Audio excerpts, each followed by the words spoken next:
Oi, professor! Que prazer recebê-lo no primeiro programa do ano e eu já vou logo lançar a pergunta, tá? Quero saber como é que o senhor avalia as estratégias da extrema-direita para o Brasil em 2025, levando em consideração principalmente os aprendizados de 2024. Bom, Roberto, é uma alegria sempre grande conversar com você. Tenho certeza que um dia estarei aí do seu lado nesta mesa. Venha! Roberto, essa pergunta é muito oportuna. Eu vou aqui fazer uma proposta bem telegráfica para a nossa conversa. Nós precisamos nos dar conta de que a extrema-direita no Brasil está cada vez mais se afastando de um modelo puramente Trump-Bolsonaro, que é um modelo que pode ser chamado de extrema-direita tuiteira, que sempre produz factoides, sempre produz lacres e tem como uma obsessão a visibilidade nas redes sociais. E a extrema-direita no Brasil começa, de maneira muito perigosa, a assumir uma feição Viktor Orbán. Em outras palavras, em lugar de apenas valorizar o lacre e a visibilidade nas redes sociais, a extrema-direita no Brasil principia a se preocupar com a ocupação de espaços institucionais.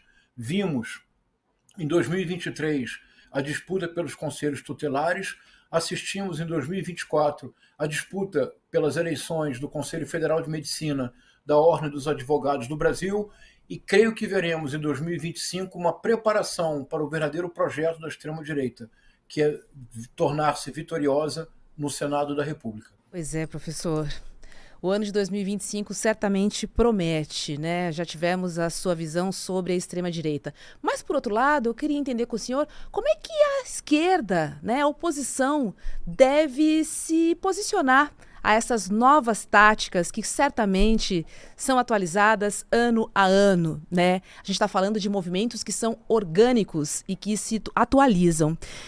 Os movimentos progressistas tem que se reorganizar também para 2025 e, em caso positivo, quais são as principais frentes que a gente precisa ficar de olho?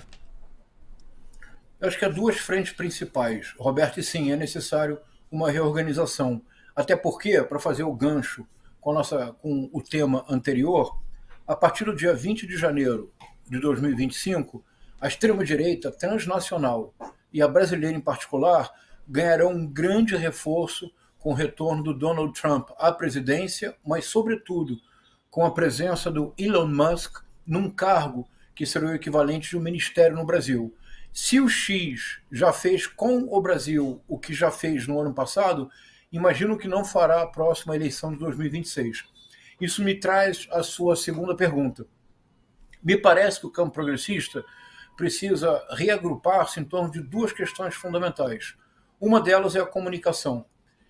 Houve progressos consideráveis no campo progressista no que se refere a esse ecossistema digital. Progressos consideráveis, ainda não suficientes, é preciso aprofundar o nosso domínio das técnicas de linguagem dos diversos meios sociais. Mas há um ponto em particular que me preocupa muito, Roberto, é que eu acho que a esquerda no mundo todo não é apenas um problema brasileiro. Tem aceitado de forma muito passiva uma hiperpolitização do cotidiano para despolitizar a polis. Essa é a verdadeira estratégia da extrema-direita. Se hiperpolitiza tudo no dia a dia, no varejo, desde o chocolate que se pode ou não comer até a padaria que se deve ou não frequentar. Mas se hiperpolitiza o cotidiano para despolitizar a polis, porque somente numa polis despolitizada o campo progressista fica fora do discurso público. Então me parece que é muito importante que haja uma repolitização da gestão pública e do debate. O senhor falou em desinformação, né? E a gente está falando de uma tática muito conhecida da extrema-direita, que é a propagação de fake news, né? Que continua sendo uma estratégia vital e importante. Agora, eu queria entender na sua percepção. Já não é uma tática nova, muito se fala sobre essa técnica. O senhor acredita num leve desgaste desse tipo de estratégia da extrema-direita? E acrescento, havendo esse desgaste, a gente já pode entender o que seria, então, uma atualização para que seja mais efetiva? Eu acho que não há desgaste. Não há. Porque vejamos um exemplo bem concreto. Vou pensar juntos aqui, Roberta, como a gente sempre faz. Um Uhum. exemplo bem concreto. O Elon Musk deu uma entrevista para um jornalista muito importante da CNN, que é um homem negro e homoafetivo, assumidamente, que é o Don Lemon. Uma figura que certamente você conhece. É um importantíssimo jornalista que teve uma participação muito importante na CNN norte-americana, sempre com causas progressistas. O Elon Musk, por um pequeno período de tempo, contratou para fazer entrevistas no X. Ele fez uma entrevista com o próprio Elon Musk. Você assistiu essa entrevista, Roberta? Eu não vi essa entrevista, Ai, professor. veja, por favor, é muito importante. Verei. Ele perdeu o emprego depois da entrevista. Oh. Na entrevista, ele perguntou ao Elon Musk se ele assumiria o apoio a algum candidato. O Elon Musk disse que não, que se a favorecesse ou o Trump ou o Biden, anunciaria publicamente. Ele anunciou no Space, feito no X. Não é necessário dizer que eu escutei o Space inteiro. No início, o Elon Musk declarou apoio ao Trump, abraçando a teoria conspiratória mais influente da eleição de 2024, a teoria do The Great Replacement, que é uma ideia absolutamente alucinada, segundo a qual os democratas fariam milhões de imigrantes entrarem nos Estados Unidos para substituírem os republicanos e a mentalidade americana. Que é uma teoria que começou na França, xenófoba, homofóbica, misógina. Bom, depois disso, o Elon Musk assumiu publicamente o apoio ao Trump, mas publicamente. Faltando de 2 a 3 semanas para a eleição, ele fez um conjunto de praticamente 100 postagens com notícias falsas, com vídeos feitos com inteligência artificial falsos para apoiar a campanha do Trump. Roberta, fizeram um estudo. As postagens com fake news do Elon Musk obtiveram, faltando 2 a 3 semanas para as eleições, 2 bilhões de visualizações. Uau. O efeito que isso produz no campo político é um paradoxo, porque é um efeito monumental, mas não pode ser medido. Ninguém pode dizer foi 1%, 2%, 3% do eleitorado. Mas, Roberto, o que significa? Que 2 bilhões de visualizações das fake news do Elon Musk. É isso que ele pretende fazer no Brasil em 2026. É gravíssimo.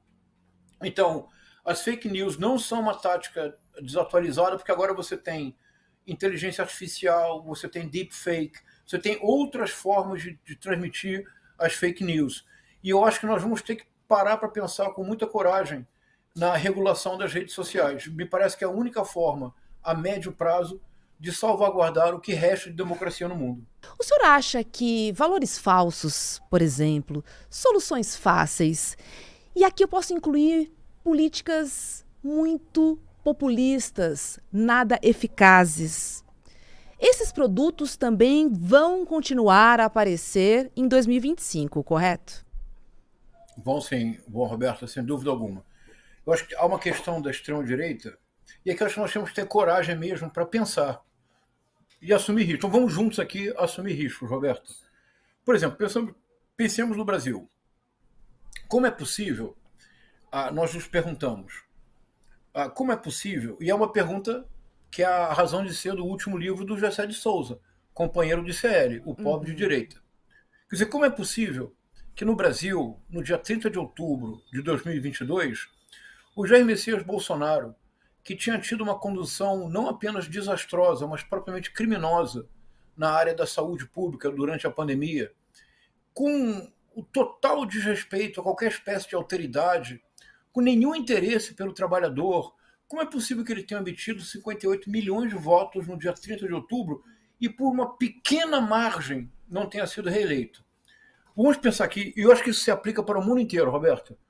Não será que uma parte do campo progressista, e mesmo da esquerda, quando chega ao poder, tem se acomodado demais a uma estrutura política e uma ordem econômica que preserva precariedades durante décadas sem nenhuma mudança? Por exemplo, no Brasil. No Brasil, se você no Rio de Janeiro, se você é fluminense, 70% do território do estado do Rio de Janeiro são controlados ou pela milícia ou pelo narcotráfico. Então, Roberto, se você vive em qualquer uma dessas áreas, você vive um Estado democrático de direito do ponto de vista formal. Você vota a cada 4 anos para presidente, você pode eleger o seu partido, existe pluripartidarismo, existe liberdade de imprensa. Do ponto de vista formal, você vive no Estado democrático de direito. Agora, do ponto de vista decisivo para o cidadão e para a cidadã, que é a democracia enquanto acesso a direitos, você nunca viveu numa democracia, Roberta.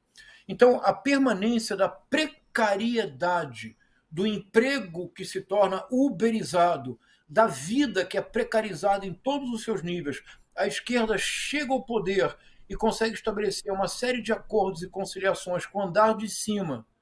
Mas e os que estão abaixo, Roberto? Então, percebe?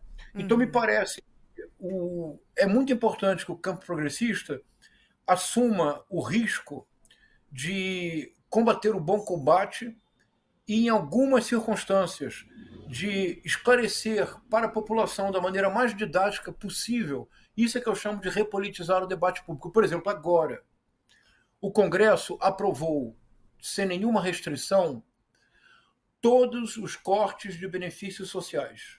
Todos. Quando houve uma proposta para reduzir os super salários de juízes, os deputados cortaram, Roberta. Então eles podem tirar, o salário mínimo passa a ter um limite de crescimento, mas o salário do juiz pode crescer sem limites. Então, eles resistem a permitir que quem ganha até R$ 5.000 não pague imposto de renda. Isso eles resistem a aprovar, mas eles não sequer aceitam discutir a taxação de grandes fortunas. Percebe, Roberto? Então aqui o campo progressista precisará compreender, não só no Brasil, que conciliação macunaímica o tempo todo pode ser um caminho para a derrota e para o avanço da extrema-direita, porque a extrema-direita não hesita em politizar todos esses aspectos do cotidiano. É interessante. A gente teve um final de ano com aprovações de tudo que foi contra, né, os avanços sociais de uma maneira célere, rápida. E cortar benefícios ficou agora para 2025, até que caia no esquecimento e a gente esqueça dessas pautas. A estratégia foi muito clara. O senhor acredita que o avanço da extrema-direita é um movimento cíclico, ou seja, ele teve o começo, o meio e terá o fim? Ou é uma mudança estruturante global que vai ser permanente daqui para frente? Eu sou levado a pensar que é uma mudança estruturante. A sua formulação é muito boa, é muito exata, Roberto, porque há muitas comparações que são feitas com a década de 20 e 30 do século passado e o avanço do nazifascismo. E são comparações muito importantes e muito iluminadoras, mas eu acho que é uma dimensão que se perde, que eu vou propor agora telegraficamente. E eu acho que o que nós vivemos hoje, de fato, é uma mudança civilizacional. Do ponto de vista do comportamento, o efeito do universo digital e das redes sociais na sociabilidade, na estruturação mental, neurológica, já é preocupante. Roberta, nós hoje entramos num restaurante qualquer, restaurante popular, restaurante classe média, restaurante de luxo. A paisagem social que nós encontramos é a mesma, não é?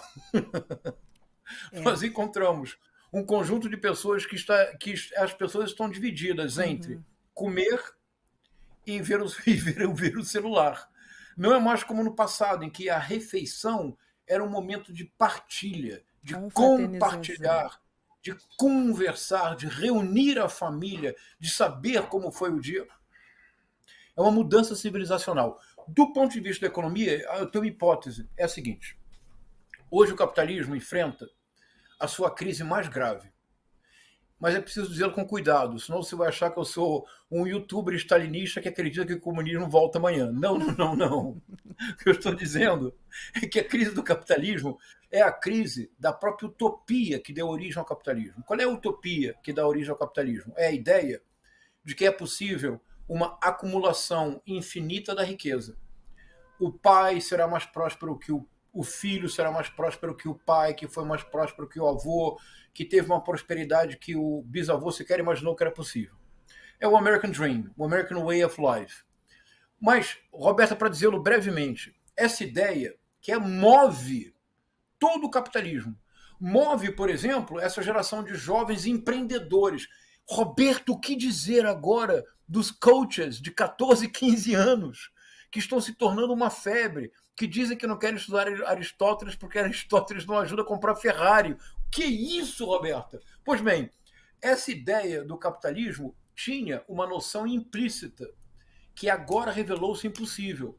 É que só seria possível um sistema de acumulação infinita de riqueza se a natureza igualmente fosse um reservatório infinito de riquezas, me permite a redundância, naturais, renováveis.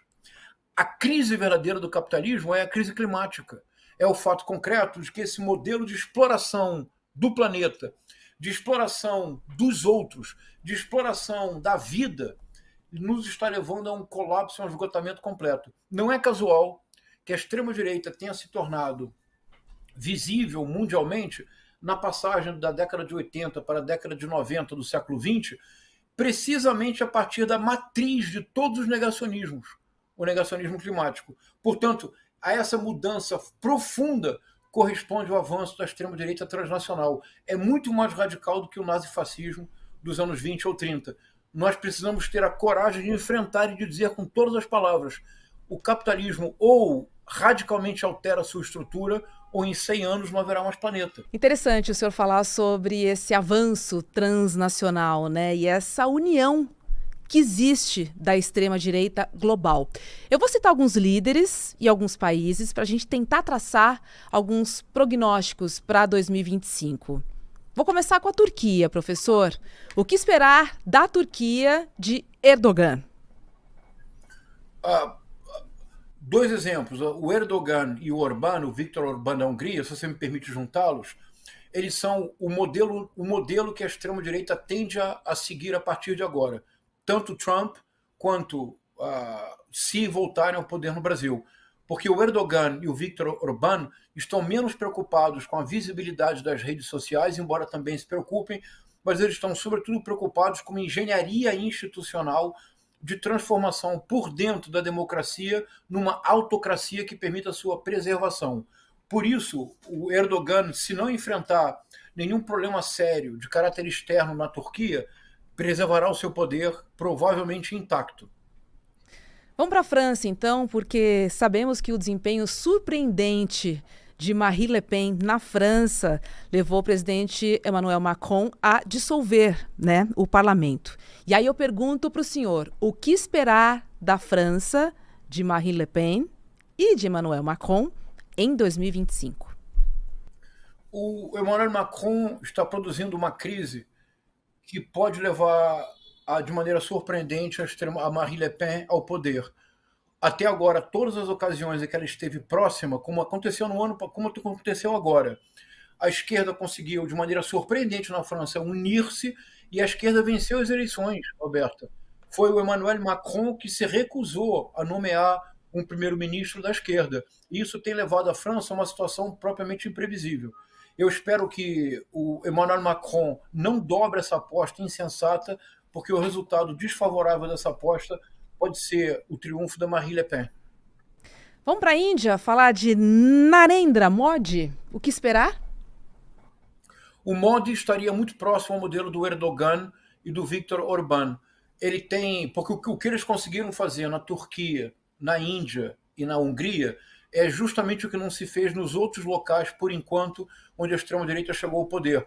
Eles realizaram uma engenharia social de grande alcance, com modificação de legislação eleitoral, com um controle muito grande dos meios de comunicação. No caso do Viktor Orbán e do Erdogan, com um controle muito grande da universidade, e eles provavelmente permanecerão por um bom tempo no poder. O caso da Hungria é muito claro. Como eles mudaram a forma de calcular o coeficiente eleitoral dos distritos húngaros, ainda que o Viktor Orbán perca uma eleição, o seu partido, o Fidesz, provavelmente mantém o poder. A gente vai trazer a Alemanha porque a extrema-direita obteve um resultado bem importante e histórico, né, nas eleições regionais. Falamos de Índia, falamos de França, de Alemanha. E eu queria entender com o senhor quais são os fatores que explicam esse crescimento tão exponencial da extrema-direita, principalmente se a gente levar em consideração os históricos desses países, né, com culturas tão diversas.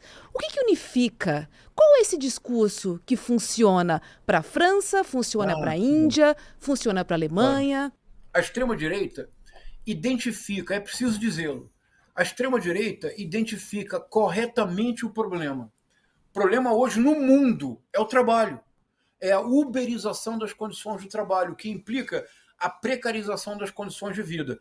A identificação do problema é correta. É preciso uma mudança no sistema, uma mudança no sistema capitalista. Mas qual é a proposta da extrema-direita? Na Europa, vamos expulsar os imigrantes. Nos Estados Unidos, vamos expulsar os latinos.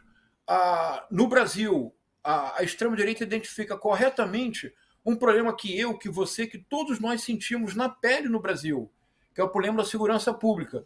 A identificação do problema é correta. Qual é a solução que a extrema-direita oferece? Vamos armar a população. Bandido bom é bandido morto. Percebe, Roberta? Então, o que há de comum é que com a crise mundial, todos os benefícios sociais, não apenas no Brasil, o que está acontecendo hoje, que querem cortar os benefícios sociais brasileiros, já aconteceu no mundo inteiro. Consequência, você tem hoje uma geração muito grande de pessoas da Europa, nos Estados Unidos e no Brasil, que está literalmente à margem desses benefícios sociais e são facilmente capturáveis pelo ressentimento, pelas estratégias da extrema-direita. Falamos bastante da Europa, falamos de Donald Trump, que volta a ser presidente dos Estados Unidos em 2025 e certamente vai representar um grande reforço para esse avanço global da extrema-direita. E eu pergunto para o senhor, talvez 2025 seja o ano mais desafiador para os progressistas ou não? Com certeza, Roberto, é tão bom falar. É o primeiro programa do ano, não é? É. Então vamos começar. O ano de 2025 é o mais importante das nossas vidas recentes, porque ele antecede a eleição de 2026. E ele será o ano decisivo, porque será o primeiro ano do Donald Trump, com energia completa, com a presença do Elon Musk como ministro do Donald Trump. Roberta, o Elon Musk virou o Sérgio Moro do Trump. Uau, o Sérgio Moro assegurou para o Bolsonaro a inelegibilidade do Lula, não foi? E ele teve uma recompensa, que foi um super ministério. O Elon Musk tornou-se o Sérgio Moro do Donald Trump. Ele recebeu a sua recompensa.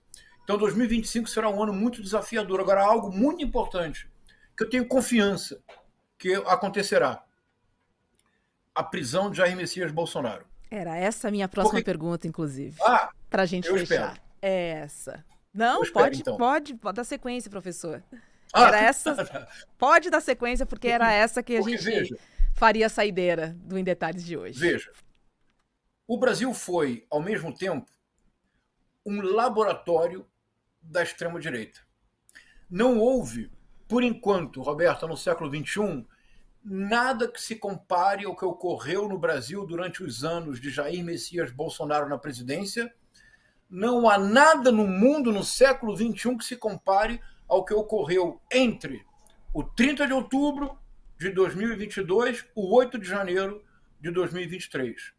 Aproximadamente, não se sabe ao certo, mas entre 40 e 50 mil pessoas passaram mais de 2 meses diante de quartéis solicitando de formas as mais desesperadas e por vezes cômicas, tragicamente cômicas, a intervenção militar para democracia. Em Porto Alegre, pessoas solicitaram auxílio aos extraterrestres, aos alienígenas, para manter Bolsonaro no poder.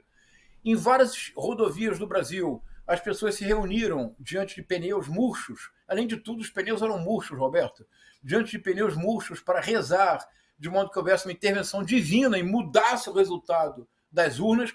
Ou seja, um delírio absoluto, que eu chamo de dissonância cognitiva coletiva. Em nenhum outro lugar do mundo no século XXI a extrema-direita se capilarizou tanto, se enraizou tão profundamente e teve uma deriva tão radical quanto no Brasil. Fomos um laboratório de fake news, teorias conspiratórias, gabinetes do ódio. Ao mesmo tempo, o Brasil graças ao fato de que nós temos uma legislação eleitoral de nível federal. Os Estados Unidos não têm, Roberto. Não existe nos Estados Unidos Tribunal Superior Eleitoral. Graças ao fato de que nós tivemos um Supremo Tribunal Federal que esteve à altura do desafio que lhe foi imposto. Nós já, 6 meses depois do resultado das eleições, o Jair Messias Bolsonaro já foi considerado inelegível. A Polícia Federal e a Procuradoria-Geral da República, sem nenhum assodamento, sem nenhuma espécie de lava-jatismo, já indiciaram 33 nomes, entre eles o de Jair Messias Bolsonaro. Pela primeira vez na história da República, um general 4 estrelas foi preso por ordem do Poder Judiciário. Antes já houve generais 4 estrelas presos, mas por ordem ou do Executivo ou de militares. Um general 4 estrelas preso por ordem do Judiciário, que não se submeteu à espúria justiça militar, isso é novidade. É muito importante que haja o julgamento com presunção de inocência, com pleno direito ao contraditório, com todas as prerrogativas da defesa respeitadas, porque somos democratas, mas é muito importante que no ano de 2025 nós cheguemos a uma conclusão do inquérito do golpe, da tentativa de golpe. Isto não pode arrastar-se para 2026, Roberta.